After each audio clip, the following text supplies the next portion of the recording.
ايه اللي حصل فينا؟ ايه يا بلد؟ رايحين تشهروا واحد شاذ على التلفزيون والسوشيال ميديا واليوتيوب، جايب واحد شاذ يقول انا كروان مشاكل ويقول انا فنان ومغني. يا عم ارحمونا بقى. وانت اللي رحتي عملتي معاه الحلقه، انت بتشهري واحد ملهوش لازمه اساسا، وانت شاك واجري ومره واحد كشري. طيب اللي بيتكلم في النصايح بقى ما بتطلعوش ليه؟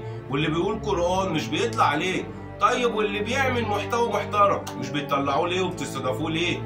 يعني واحد عايز يفرح اهله اللي نفسه يطلع على التلفزيون ومعاه محتوى محترم ما تطلعوه.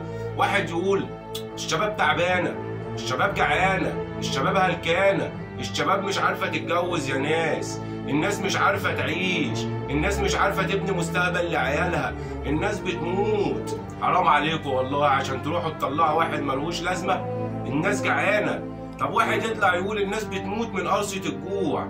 ايه اللي في البلد؟ ايه اللي حصل في البلد؟ انا غيران، ايوه انا من البلد، انا فيها وشبهه زي اي حد ما بيغير.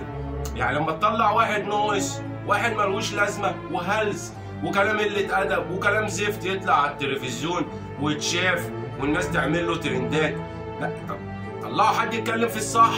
الصح مدفون. فوق يا بلد، ارحمنا يا رب.